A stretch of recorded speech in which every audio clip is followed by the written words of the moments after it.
गुजरात में विधानसभा चुनाव के लिए भारतीय जनता पार्टी का जोरदार प्रचार अभियान जारी। भाजपा के स्टार प्रचारक और प्रधानमंत्री नरेंद्र मोदी आज नेत्रंग, खेड़ा और सूरत में करेंगे चुनावी रैलियां।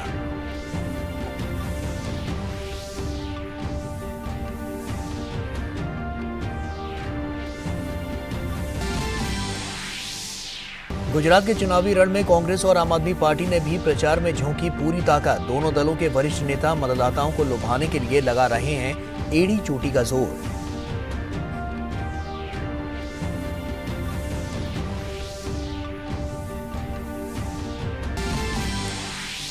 प्रधानमंत्री नरेंद्र मोदी आज दिन में 11 बजे आकाशवाणी से मन की बात कार्यक्रम के जरिए देश विदेश के लोगों के साथ करेंगे विचार साझा। आकाशवाणी समाचार, दूरदर्शन समाचार, प्रधानमंत्री कार्यालय तथा सूचना और प्रसारण मंत्रालय के YouTube चैनलों पर भी इस कार्यक्रम का होगा सीधा प्रसारण।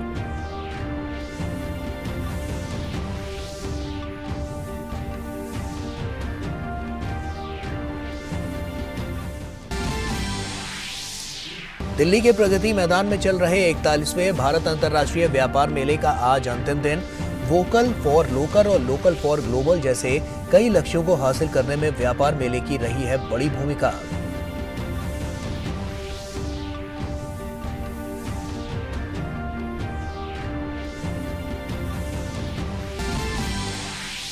अंतर्राष्ट्रीय खबरों में नेपाल में नेपाली कांग्रेस के नेतृत्व में 5 दलों का गठबंधन नई सरकार बनाने के लिए तैयार। नेपाल के प्रधानमंत्री शेर बहादुर देउबा के नेतृत्व में नेपाल कांग्रेस गठबंधन को स्पष्ट बहुमत।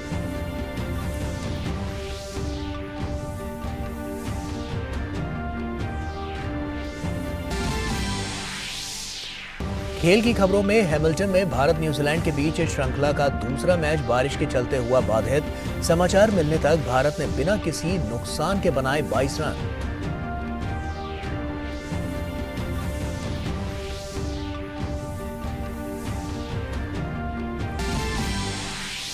और विश्व कप फुटबॉल में ऑस्ट्रेलिया, स्पेन, अर्जेंटीना और फ्रांस जीत के साथ अगले दौर में पहुंचे। ऑस्ट्रेलिया ने ट्यूनीशिया, फ्रांस ने डेनमार्क और पोलैंड ने सऊदी अरब को मात देकर अगले दौर में बनाई जगह।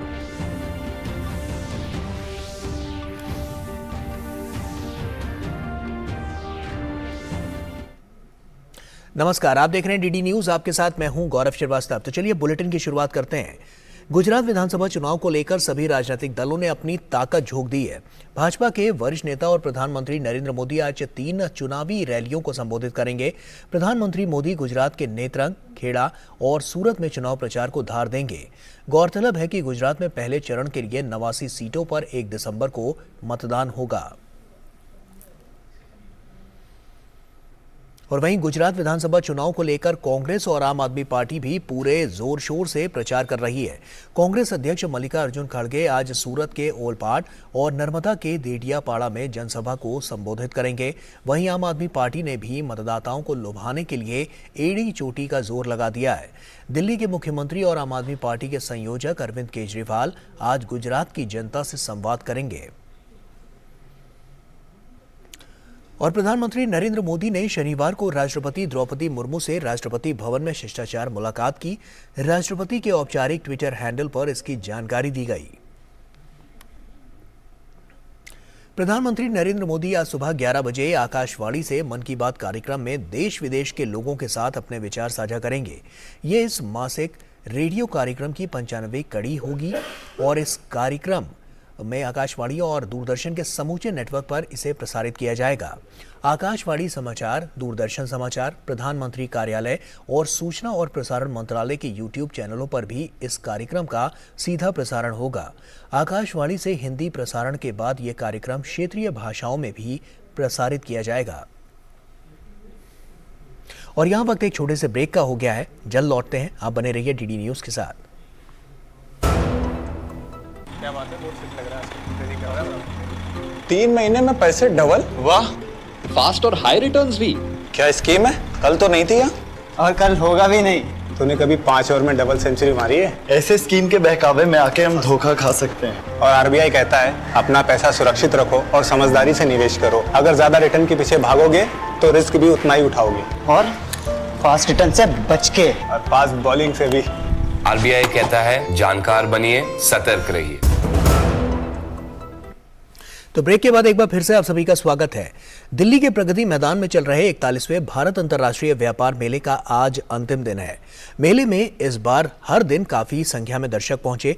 मेले में इस बार नई नई कंपनियां देखने को मिली, चाहे स्टार्टअप हो या फिर बड़ी कंपनियां, हर कोई यहां आकर उत्साहित नजर आया। देखिए। दिल्ली के प्रगति मैदान में चल रहा 41वां भारत अंतर्राष्ट्रीय व्यापार मेला रविवार को संपन्न हो रहा है। मेले में इस बार नई नई कंपनियां देखने को मिली। हर कंपनी अपने अपने उत्पादों की विशेषता बताती नजर आई। हम लोग मार्केट में अभी काफ़ी नए आए हैं। हमारे को लॉन्च हुए सिर्फ 1 साल हुआ है और हमारे ब्रांड की यही स्पेशलिटी है कि हम लोग एक बहुत ही सेफ प्रोडक्ट कंज्यूमर्स को देते हैं। हम लोग सारे के सारे जो इंग्रेडिएंट्स होते हैं वो काफ़ी रिसर्च एंड डेवलपमेंट के बाद ही किसी एक फॉर्मुलेशन में डालते हैं। मेले में इस बार कश्मीर के उत्पादों को लेकर लोगों में काफी आकर्षण रहा। कश्मीर से आए सईद परवेज अहमद भी खादी के पंडाल में ड्राई फ्रूट और शहद लेकर आए हैं। लोगों को अभी बहुत कम नॉलेज है कि दैट इज़ ऑर्गेनिक, वहाँ से ऑर्गेनिक फूड्स आते हैं, तो उसका जहाँ पे हमें अच्छा प्लेटफॉर्म मिलता है मोस्ट प्रोबेबली MSME के द्वारा कि हम अपने जो कश्मीरी प्रोडक्ट्स है उनका यहाँ पे लोगों को अवेयर कर सकते हैं और उनको सेल भी कर लेते हैं। मेले में हर तरह का उद्यमी देखने को मिला, चाहे स्टार्टअप हो या फिर बड़ी कंपनियां। हम लोग क्राफ्ट और कुछ परफ्यूमरी प्रोडक्ट्स हम लेकर आए हैं, जिसका बहुत ही बेहतरीन रिस्पांस हमें यहाँ मिल रहा है। स्टूडेंट्स के लिए भी कुछ स्पेशल परफ्यूम्स सस्ते बजट में हम लोग इस बार लेकर आए हैं। मेले में हर कोई यहाँ आकर उत्साहित दिखाई दिया। हमें यहाँ पर काफ़ी इंटरेस्टिंग लगा। हर स्टेट का कल्चर, हर जगह का काफ़ी सुंदर डेकोरेटिव चीज़ें, यहाँ पे बहुत अच्छी अच्छी चीज़ें देखी, लाइक कि किसी स्टेट का क्या कल्चर है, वहाँ पे क्या स्पेशलिटी है। बहुत ही अच्छा एक्सपीरियंस रहा यहाँ पर आने का। बच्चों ने नया कल्चर, हर जगह का, हर स्टेट का कल्चर देखा। मेले में इस बार हर दिन काफी संख्या में दर्शक पहुंचे हैं। ग्रीश निशाना की रिपोर्ट, DD न्यूज़, दिल्ली। आगे बढ़ते हैं। काशी तमिल संगमम में शामिल होने के लिए तमिलनाडु से चौथा जत्था काशी पहुंच चुका है। इन समूहों में वाराणसी आ रहे लोगों ने बाबा विश्वनाथ के दर्शन किए। मंत्रोच्चार के साथ काशी आए तमिल समूहों का स्वागत किया गया और अंग वस्त्र और रुद्राक्ष की माला दी गई। इस आयोजन के स्थानीय मंदिरों के पुजारी इससे काफी खुश हैं। पुजारियों का कहना है कि प्रधानमंत्री नरेंद्र मोदी के नेतृत्व में देश में ऐसा पहली बार हुआ है कि देश के अलग अलग राज्यों से अलग अलग संस्कृतियों के लोग काशी आ रहे हैं। देश का आदिवासी समाज कितनी कठिनाइयों से अपना जीवन गुजर बसर करता है, इसकी बानगी देखनी हो तो किसी भी आदिवासी बाहुल्य गांव की दुर्दशा में ये देखा जा सकता है। राजधानी रांची से महज 42 किलोमीटर दूर रसाबेड़ा गांव में बेतिया समुदाय के लोग बड़ी मुश्किल से अपने लिए 2 जून की रोटी का जुगाड़ कर पाते हैं। आइए देखते हैं समुदाय के जीवन की हकीकत को दिखाती ये ग्राउंड रिपोर्ट। झारखंड में एक आदिवासी मुख्यमंत्री है। आदिवासियों की सरकार होने का दावा भी करते हैं, लेकिन झारखंड के गांव में रह रहे आदिवासियों की हालात देखनी हो तो राजधानी रांची से बहुत दूर जाने की जरूरत नहीं। राजधानी रांची से महज 42 किलोमीटर दूर बसा है रसाबेड़ा गांव। कहने भर को आदिवासी बाहुल्य ये गांव राजधानी से महज 42 किलोमीटर दूर है, लेकिन गांव पहुंचने के लिए पैदल जंगलों की खाक छानते पथरीले ऊबड़ खाबड़ रास्तों में 3 किलोमीटर का पैदल सफर करना पड़ता है। एक तरफ पथरीले रास्ते का सफर और दूसरी तरफ जंगल में जंगली हाथियों सहित खौफनाक पशुओं का डर। लेकिन कैसे इन दुर्गम परिस्थितियों में राज्य के आदिवासी अपना जीवन चलाते हैं, इसको जानने के लिए DD न्यूज़ की टीम ने सफर के इस जोखिम को भी पूरा किया। गांव पहुंचते ही बेबसी और लाचारी का जो मंजर दिखा, उस पर सहसा विश्वास करना कठिन लगा। लकड़ी का बोझ अपने सिर पर लिए ये महिला अपने अपने गांव रसाबेड़ा से पथरीले और जंगली रास्ते से होकर साप्ताहिक हाट बाजार में ये लकड़ी बेचने के लिए जा रही है, ताकि शाम को अपने परिवार के लिए 2 जून की रोटी का जुगाड़ कर सके। गांव में घूम रहे बच्चों की हालात देखकर तो कलेजा मुंह को आता है। गया के एक दशरथ मांझी ने पहाड़ का सीना चीरकर गांव के लिए संपर्क पथ बनाया था, लेकिन यहाँ के हालात देखकर एहसास होता है कि यहाँ रहने वाला हर व्यक्ति दशरथ मांझी से कम भी नहीं है। ग्रामीणों ने पत्थर तोड़ तोड़कर आने जाने के लिए पथरीला रास्ता तो बना लिया है, लेकिन किसी भी इमरजेंसी में एम्बुलेंस या कोई और सहायता गांव तक पहुंच ही नहीं सकती। गांव वालों को लगभग 3 किलोमीटर जंगल और पथरीले रास्ते से होकर नीचे आना होगा, तब कहीं जाकर कोई सुविधा मिलेगी। जीवन यापन के नाम पर इन ग्रामीणों के पास इन्हीं पत्थरों का सहारा है। पत्थर तोड़कर और जंगल से लकड़ियां बीनकर 2 जून की रोटी का ये जुगाड़ कर पाते हैं। किसी और तरह की सरकारी सुविधा हो इनके पास, इसकी कल्पना ही बेमानी है। पत्थर भी तोड़ते हैं, फिर लकड़ी भी फाड़ के बेचते हैं कमाने के लिए। खेती बाड़ी में तो रात को तो हाथी खा जाता है या दिन को तो बंदर खाता है, तो हम लोग कुछ नहीं कर सकते हैं। लाइट तो देखिए जिसमें आता है उसमें तो दिन भर में 4 घंटा नहीं रहता है। थोड़ा सा श्रमदान से जो अब खेत के उस पार से जो आ रहे थे वो हम लोग श्रमदान के माध्यम से वो रास्ता बनवाए। नहीं तो पहले बहुत बड़ा बड़ा पत्थर था, और अभी तो खैर ऑटो अगर ज़बरदस्ती अगर चढ़ाए तो कोई किसी को हॉस्पिटल में एडमिट करना हो तो ऑटो अगर ज़बरदस्ती ले आ जाता है, पहले वो स्थिति नहीं था। जीविका के लिए इन लोग के पास एक लकड़ी काट के बेचना और दूसरा है पत्थर तोड़ के बेचना, बस यही इस गांव का 2 है। और लाइट का बात करें तो अगर एक दिन आता है तो हमको लगता है 1 सप्ताह तक नहीं, गायब रहता है। आधुनिक सुख सुविधाओं की तो छोड़िए, इस गांव के लिए न तो संपर्क पथ और न ही पीने तक के लिए पानी ही मयस्सर है। इतना जरूर है कि केंद्र सरकार ने बिजली के खंभे और तार गांव तक पहुंचा दिया है, लेकिन राज्य सरकार बिजली नहीं दे पा रही है। केंद्र सरकार ने प्रधानमंत्री आवास योजना, प्रधानमंत्री सड़क योजना और पानी के लिए प्रधानमंत्री जल जीवन मिशन की योजनाएं शुरू तो की हैं, लेकिन राज्य सरकार की निष्क्रियता के कारण ये गांव इन सभी योजनाओं से मीलों मील दूर है। पीने के पानी का भी देसी जुगाड़ ही काम आता है। ग्रामीणों ने पहाड़ से गिरने वाले पानी को एकत्र करके वाटर हार्वेस्टिंग का उपयोग करके पानी एकत्र किया है। यहाँ पानी इनके दिनचर्या की सभी जरूरतें पूरी करता है। खेती किसानी पर भी जंगली जानवरों का प्रकोप है। खड़ी फसल को जंगली हाथी और अन्य पशु बर्बाद कर देते हैं।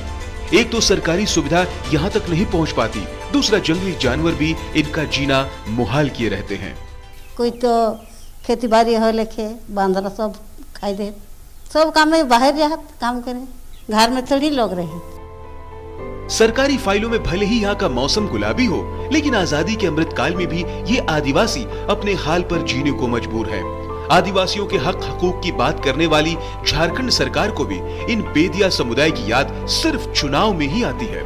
उसके बाद इनकी जिंदगी से जुड़े ये सारे सवाल इस देश के लोकतंत्र पर हंसते हैं। इन आदिवासियों की मौन आंखें पूछती हैं कि कब सूरज का सूरज इनके अंधेरे को रोशन करेगा। कौन कहता है कि आसमां में सुराख नहीं हो सकता? एक पत्थर तो तबीयत उछालो यारो। रास्ता बेड़ा गांव के लोगों ने पत्थर तोड़ के रास्ता बना दिया तो लोगों के सहयोग से पानी की व्यवस्था भी करा ली।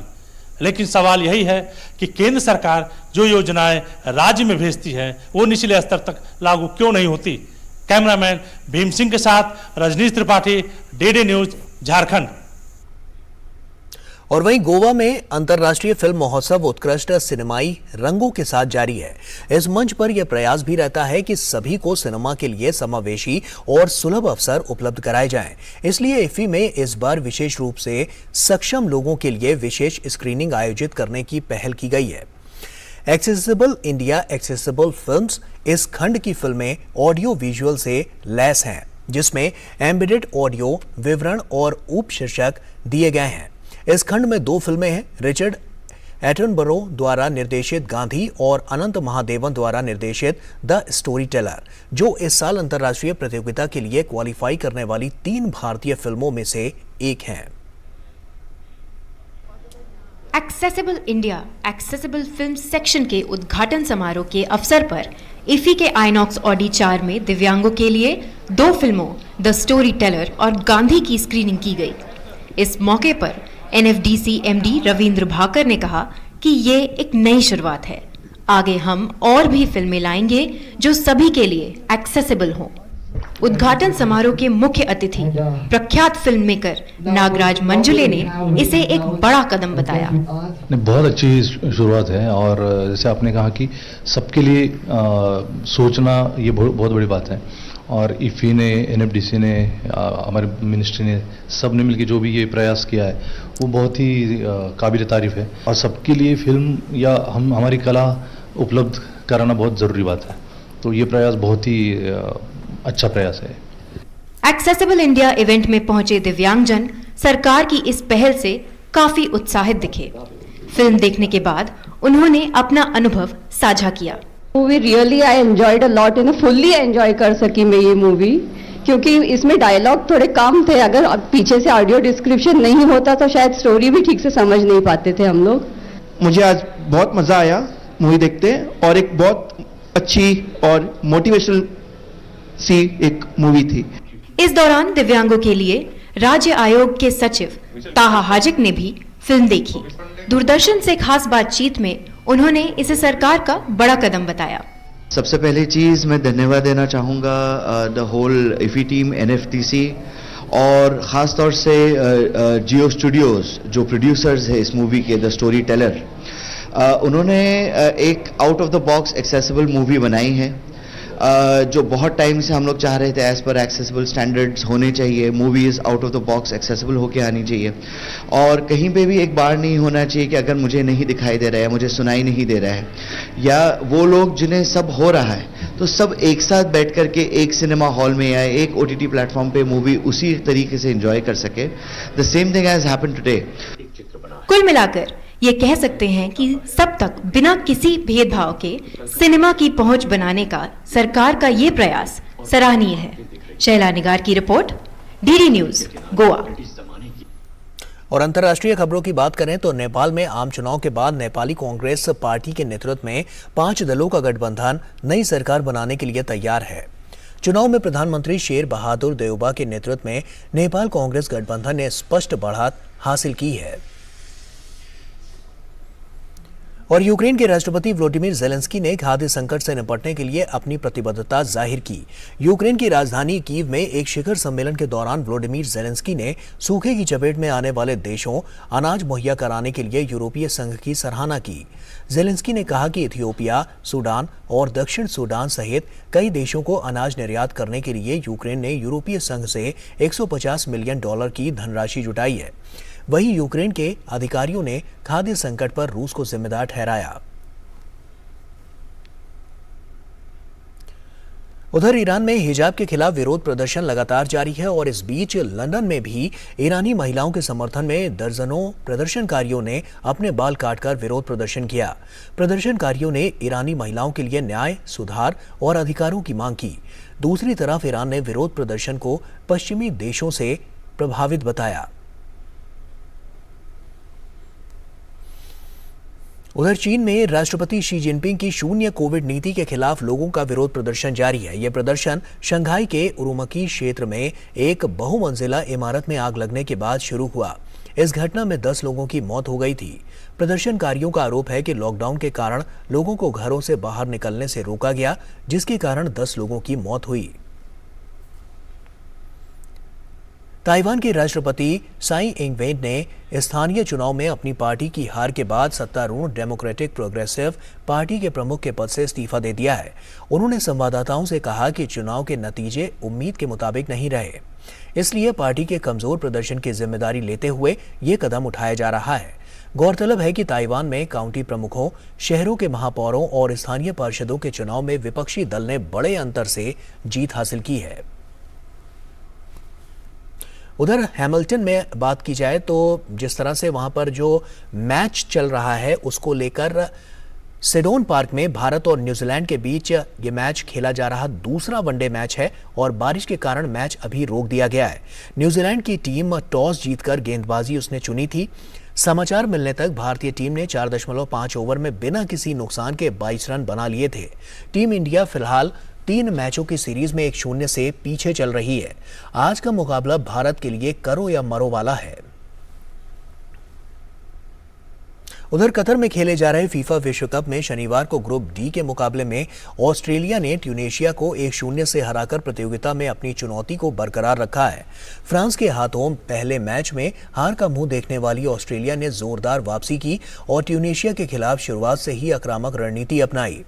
खेल के 23वें मिनट में ऑस्ट्रेलिया की ओर से मिशेल ड्यूक ने गोल दागकर टीम को 1-0 से आगे कर दिया।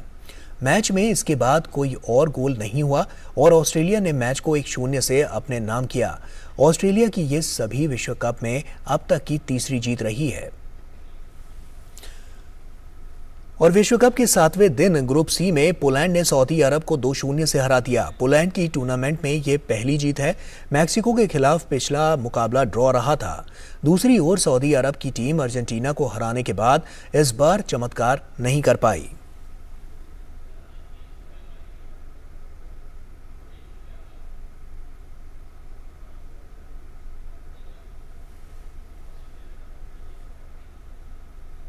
और आइए अब एक नजर डालते हैं देश भर के मौसम के हाल पर।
और इसी के साथ फिलहाल इतना ही। हमें दीजिए इजाजत। नमस्कार।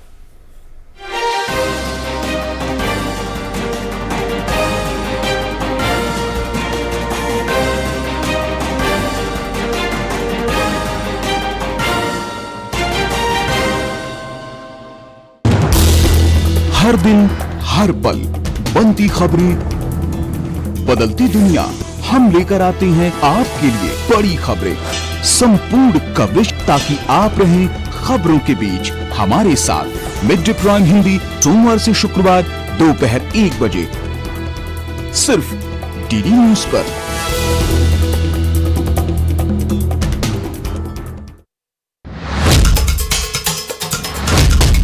मकसद हो बुलंद लोकतंत्र की आवाज, जज्बा तमाशे का शोर नहीं, जनहित पर हो जोर, मुद्दा जो तय करता हो देश की दिशा, सवाल वही जिनसे जुड़ा हो जन सरोकार। देखिए 5 की पंचायत मेरे साथ सोमवार से शुक्रवार शाम 5 बजे सिर्फ डीडी न्यूज पर।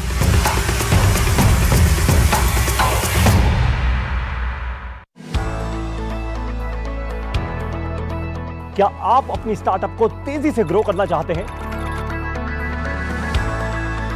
और अपनी स्टार्टअप को ग्रो करने में आपको बहुत सारी दिक्कतें आ रही हैं? स्टार्टअप करने के लिए, अपनी कंफर्ट जोन से बाहर निकलने के लिए क्या आपको भी बहुत डर लग रहा है? स्टार्टअप करना है ना, तो स्टार्टअप चैंपियन से सीखो। देखिए startupchampions.o डीडी नेटवर्क पर।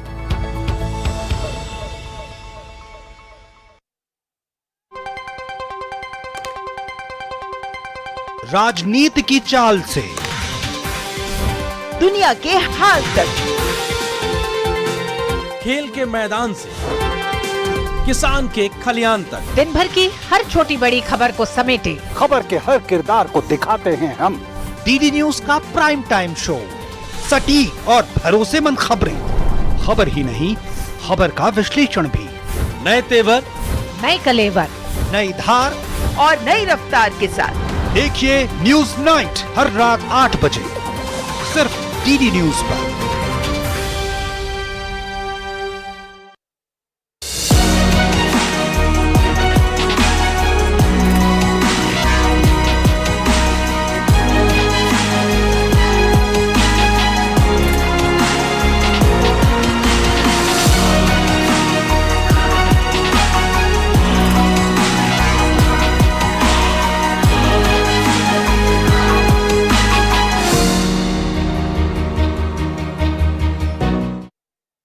केरल वर्मा, इस 85 राजा ने इस कंपनी की नाक में दम कर रखा और साथ ही लोगों को भड़का कर हमारे खिलाफ कर रहा है। किंग कहाँ है? सच सच बताओ। महल ना रहा तो क्या हो, ये पूरी धरती आपकी है और हम सब आपके साथ हैं। झांसी की सबसे बड़ी ताकत है कुरुचिया जनजाति, जिसे जंगल के बारे में सब कुछ पता है। जीत अभी भी आपकी मुट्ठी में। उठिए महाराज और रच दीजिए इतिहास।